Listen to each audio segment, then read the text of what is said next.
Right, listen, we're talking about verb tenses. As I mentioned before, there's only 6 verb tenses, okay, in English.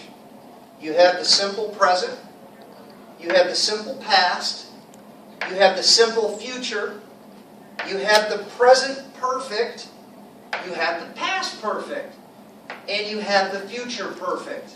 Sometimes it helps to visualize the text on a timeline, okay? So for the simple present, crazy, okay? If this is a timeline and this is the present, the X's can be anywhere in the past, present, or future. Here's why. We generally use the simple present to talk about fact. For example, birds fly. Well, they fly yesterday, they flew yesterday, they still fly today, right? And they will continue to fly in the future. They always fly because they have wings. You see what I'm saying? So we use the simple present that the action could be any time, anywhere. It's a statement of fact in general. That's how we use it, all right? He walks to work. It's actually not about time, it's about the action. We don't really know when he walks to work, but that's what he does. It's a fact. He walks to work. You see what I'm saying? Okay, cool. Now listen, here's the tricky thing. I'm going to tell you something. This guy right here, everybody gets it. Everybody understands it, but it is the most difficult. It is the most common mistake. When you're writing and your teacher underlines the verb and puts SV, subject-verb agreement, anybody seen that? Yeah. Listen, subject-verb agreement, it only applies to the simple present tense. It's the only tense where you have subject-verb agreement. It happens in the third person, simple present, with he, she, and it. This weird thing happens. You have to add an S. And that confuses students because normally you add an S to show plurality, right? To show something is more than one. Well, here's what's weird. In this situation, you're making the verb singular. In the simple present, you make it singular. He, she, it is singular, right? Right. So you're making the verb singular by adding an S. Crazy. Who created this language? I don't know. But listen, be careful. If you're using a pronoun he, she, it, by the way, is a birds. What pronoun could I put here? Ours. Subject pronoun. They. They, yeah. So, S or no S? No S. It's a plural. I want the verb to be plural in the simple present. No S. No. See? I, no S. I fly. They fly. We fly. We fly. Only with he, she, it do you add the S. In the simple present. Everybody okay? Yeah. Alright, I know you know that, but we forget it all the time when we're writing. And it really, if you can catch that, when you forget that and you don't do it in your speaking or your writing, it sounds like beginner English. When you put it on, it warms my heart. And you sound like an American cowboy. Okay? So that's really important. Alright, number 2, simple past. Listen, on a timeline, a simple past means one action completed in the past. Yeah, it's happened in the past. That's right. So, birds flew. Now listen, I was mean. I picked an irregular verb. Alright? Normally with a regular verb, you just add what on the end? ED. Like walk becomes walked. ED on the end. Irregular verbs, they're weird. They're troublemakers. That's why you got to memorize them. Okay? Again, listen, now this one's easy. You guys don't struggle with it. It stays the same. I flew. They flew. We flew. He flew. She flew. It flew. Nothing strange. Alright? Simple future. Listen, it's one action in the future. Okay? Birds will fly. Will fly. We use the modal will. And here's a rule, by the way. Anything that follows will is in the base form. Matter of fact, it's true of the past modal form. Would. Anything following a modal. Can we just say anything following a modal? Will, would, can, could, shall, should, may, might. Always it's followed by the main verb in the base form. Isn't that a cool rule? So don't forget that. That's a big mistake that people make. Birds will fly. And this one's easy too. It's always the same. I will fly. He will fly. She will fly. They will fly. It's the same with all the pronouns. Okay? What else can I use for future? Just to say it. Going to. Going to. So we can also say going to. And you got to put R in there. Yeah. Birds Verb are going to fly. Verb B.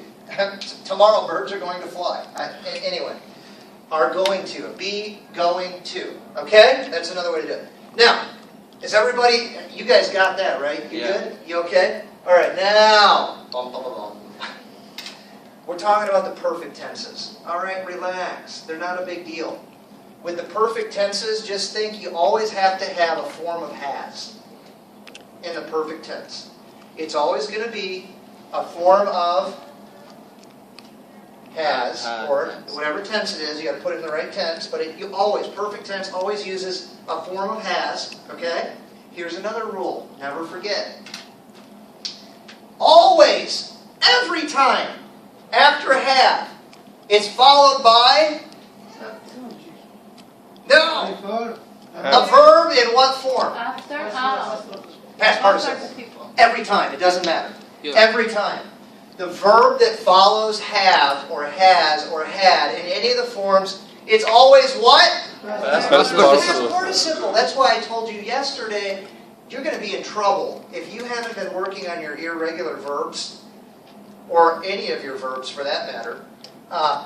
You need the past participle to form the perfect tense, and we use them all the time. So if you haven't started, start now, okay? Learn the past participle form of the verb, because you need it for half of the tenses, okay? Present perfect. Look, it just looks like this. An X, it means, listen, the perfect tense, what does perfect mean? It means complete. Think complete, right? So, one action is complete or completed before another action. So there's always in the perfect tense two actions. One action being complete or completed before another action. All right? And the perfect, so that's the perfect idea. With the present, the past and the future, you're always talking about the second action. Okay? So notice the second action in the present is right now. So something was completed in the past before right now. Again, I have already, you can use some adverbs of frequency, go before the main verb, so don't be confused by that. I have gone or already gone to the store. So listen, this doesn't make a lot of sense in one sentence, but let's say I'm having a conversation. And my wife says, hey,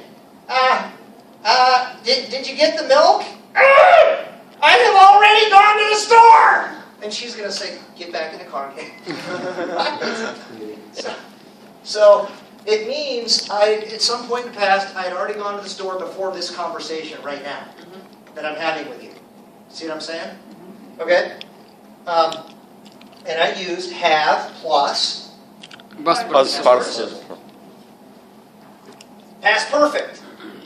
Listen, again, past, it's perfect because it has two actions, one being completed before another in the past. So, it means two things happened, both of them are in the past. One was completed before the other one, but both are in the past. Look at this sentence. I had already gone to the store, and then I'm going to put the other action, before John showed up. So, I went to the store already in the past, before something else, what? Before John showed up. Two things in the past. In English, we express it with a had. That makes it the past participle. And what's the verb? Past participle. Always past participle. Okay? Now, don't get scared. You're just building. You're building, right? Now, future perfect. Well, guess what? It's perfect because there's two actions, one happening before the other at what time? In the future. That's it. You already told me in the future I use will or going to, right? So let's just plug in the future, and then, so I will, there's your future. Now I got to make it perfect. Have, now what's the rule? Anything that follows will has to be in what form? Have. Base form. Is that base form? To have. It is. Have. So it's following the rules. I will have travel. What form? What is it? Past It's participle. imagine that. It follows the rule. It follows have. It has to be the past participle. Okay? I will have traveled 5 hours before I reach LA. So, I'm traveling 5 hours in the future, right? And then, all of a sudden, what happens? I reach LA. away.